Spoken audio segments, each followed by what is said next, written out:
Okay brother. நிறைய பேர் இப்படி தான் இருக்கிறாங்க. அப்போ இவங்களை விட்டு விலகிடுறோம். அதுக்கப்புறம் சத்தியத்தை படி போதிக்கிறவங்க ஒருத்தரூவா இல்லையே அப்படின்னு சொல்ல முடியாது ஃப்ரெண்ட்ஸ். ஏசப்போ வந்து கண்டிப்பா இன்னைக்கு இருக்கிற பட்டணத்துல ஏதாச்சும் ஒரு சபனாச்சும் வச்சிருப்பாரு. அந்த அளவுக்கு ஏசப்போ இன்னும் எல்லாரும் எங்கதான் எவ்வளோ உலகமே பார்த்துருந்தாலும் அங்கிருந்து ஒரு நீதிமன் போல ஒரு ஊழியக்காரர் இருப்பாங்க ஃப்ரெண்ட்ஸ். தேடி கண்டுபிடிங்க. அப்படிப்பட்ட தோல் கொடுங்க. அப்படிப்பட்ட நீங்க உதவி செய்யுங்க. அப்படிப்பட்டவரோடு சேர்ந்து நீங்க ஊழியம் செய்யுங்க. அப்படிப்பட்டவர் சேர்ந்து கடவுளை மகிமைப்படுத்துங்க. அப்போ இப்போ அப்போ சீர்கட்ட மனிதர்கள் விட்டுனா ரட்சிக்கப்பட்டு 15-30 வருஷம் மனம் திரும்பலாம் அவங்களை விட்டு விலகி தான் அவனுக்கு. அப்போ அவங்கள கூட நம்ம இந்த மாதிரி டேஞ்சர் ஃப்ரெண்ட்ஸ். சாதனை நினச்சிடாதீங்க.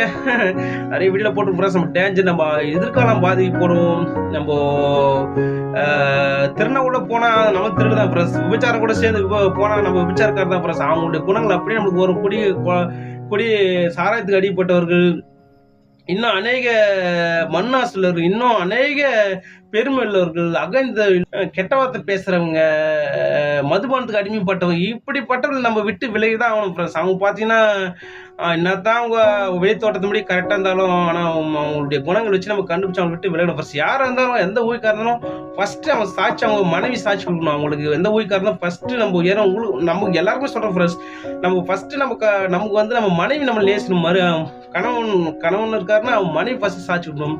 ரெண்டாவது பிள்ளைகள் சாட்சி, மூணாவது பெற்றோர் சாட்சி, அதுக்கப்புறம் சபா சாட்சி, அதுக்கப்புறம் சங்க சாட்சி, அதுக்கப்புறம் இருக்கிற பட்டணத்தில் சாட்சி, வேலை செய்யறதுல சாட்சி. இப்படிப்பட்டவர்களுக்கு முன்பாக நம்ம ஒத்துமலாம் வாழணும் ஃப்ரெண்ட்ஸ். அது மாத்திரம் இல்லை, பவுல் நிறைய பேர் சொல்றாரு நாங்க பொருளாசிரியர்லாம் மாயமானம் பண்ணல. எங்களுக்கு நாங்கள் எவ்வளவு பிழையின்மையும் ஒத்தமரம் உண்மையுள்ள உங்கள் நடுவில் இருந்தோம் என்பது தேவன சாட்சி, நீங்களும் சாட்சி, எங்களுடைய மனதை எங்களுக்கு சாட்சி சொல்லிட்டு போக சொல்றாரு ஃப்ரெண்ட்ஸ். அப்போ ஃப்ரெண்ட்ஸ் இதெல்லாம் சாதாரண விஷயம் நினைச்சிடாதீங்க ஃப்ரெண்ட்ஸ். இது அப்படிப்பட்டவங்க நீங்க கூட இருந்தீங்கன்னா, அவங்க குணம் சரியில்லாத, கேரக்டர் சரியில்லாத ஆளா இருந்தும் நீங்க கூட இருந்தீங்கன்னா ரொம்ப கஷ்டம் ஃப்ரெண்ட்ஸ். மடியில நெருப்பு வச்சுக்கிற மாதிரி தான் ஃப்ரெண்ட்ஸ். எப்போ அழிவு வரான்னு தெரியாது. அந்த அழிவு வந்து இதெல்லாம் சாதாரண விஷயமாச்சு நினச்சிக்காதீங்க ஃப்ரெண்ட்ஸ். நீங்கள் இப்படிப்பட்டவங்க நீங்கள் இருந்தீங்கன்னா உங்களோட அழிவு சடிதியாக வரும். குடும்பத்தில் நல்லா சபிக்க நினைச்சிடாது. இதான் உண்மை, சத்தியம், இதான் நீதி, கடவுள் நீதி. அப்படியே பட்டம் நீங்கள் தொடர்ந்து இருந்தீங்கன்னா அவங்களுக்கு ஊயிஸ், அவங்களுக்கு காணி கொடுத்து தசமாக கொடுத்துன்னு அவங்க பொருளாசிலரில் இருப்பாங்க. அவங்களுக்கு ஒன்றும் இல்லை ஃப்ரெண்ட்ஸ். அவங்க ட்ரெஸ்ஸே நம்ம காட்டி கொடுத்து ட்ரெஸ்ஸு பார்த்தீங்கன்னா பயங்கரமாக சீனாக போடுவாங்க. நல்லா உலகத்துக்கு ஏற்ற மாதிரி நல்லா கோட் ஷூட் போடுவாங்க. நல்லா பென்சு காரில் வருவாங்க.